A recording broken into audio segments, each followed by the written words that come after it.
इस कहानी की शुरुआत होती है एक बहुत ही खूबसूरत गांव से, जिसका नाम था ढोलकपुर। ऊंचे ऊंचे पेड़, हरे भरे पौधे और एक शांत वातावरण। उसी गांव में रहते थे तीन जिगरी दोस्त, राय स्टार, ज्ञान भाई और अज्जू भाई। लेकिन उस हरियाली को किसी की नजर लग चुकी थी। एक लालची इंसान था, पुष्पा। वो दिन रात जंगल के पेड़ों को काटता और उन्हें बेचकर खूब पैसा कमाता। धीरे धीरे पुष्पा बहुत अमीर बन गया, लेकिन साथ ही साथ पूरा जंगल भी खत्म हो गया। ढोलकपुर का हरा भरा जंगल अब एक सूनी बंजर जमीन में बदल चुका था। एक रात आसमान से अचानक एक सफेद रंग का विशाल पेड़ जमीन पर उतरा, मानो भगवान ने खुद भेजा हो। तभी एक रहस्यमयी आवाज गूंजी, tung tung tung tung sahur।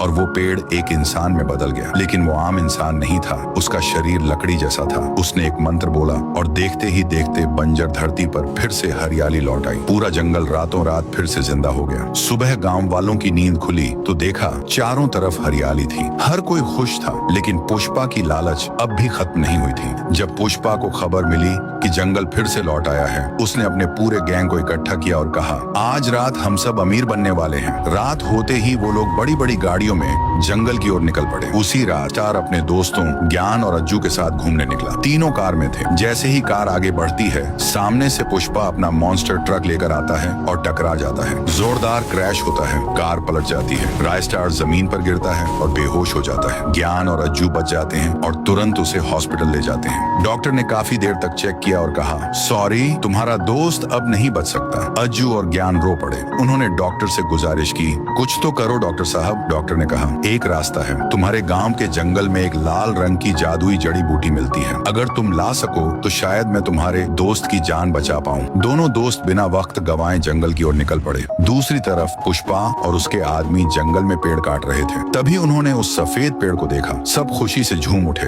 अब तो करोड़पति बनेंगे। लेकिन तभी जमीन हिलने लगी, आसमान गूंजने लगा और वह पेड़ एक रहस्यमयी लकड़ी के प्राणी में बदल गया। उस प्राणी ने मंत्र बोला और देखते ही देखते पुष्पा और उसके सारे आदमी पेड़ों में बदल गए। उसी वक्त अज्जू और ज्ञान जड़ी बूटियां ढूंढ रहे थे और उन्होंने ये सब अपनी आंखों से देखा। ज्ञान बोला, जल्दी भागो, ये हमें भी नहीं छोड़ेगा। जैसे ही दोनों पीछे मुड़े, वहाँ वो लकड़ी का भयानक प्राणी खड़ा था। ज्ञान समझ गया कि अब कोई बचने वाला नहीं। उसने आजू से कहा, तू भाग, मैं इसे रोकता हूँ। ज्ञान उस पर टूट पड़ा, लेकिन वो प्राणी उस पर भी जादू कर देता है और ज्ञान भी एक पेड़ में बदल जाता है। आजू जैसे तैसे भागकर अस्पताल पहुंचा और डॉक्टर को जड़ी बूटी दे दी। डॉक्टर तुरंत राय स्टार का ऑपरेशन शुरू करता है और सुबह तक राय स्टार ठीक हो जाता है। जैसे ही राय स्टार होश में आता है, वो देखता है आजू अकेला बैठा है। वो पूछता है, ज्ञान भाई कहाँ है? आजू रोते हुए सारी बात बता देता है। राय स्टार कहता है, जिस दोस्त ने मेरी जान बचाने के लिए अपनी जान दे दी, मैं उसे हर हाल में बचाऊंगा। क्या राय स्टार और अज्जू टुंग टुंग सहूर को हरा पाएंगे? पार्ट 2 चाहिए तो इस वीडियो पर 1 लाख लाइक्स करवा दो।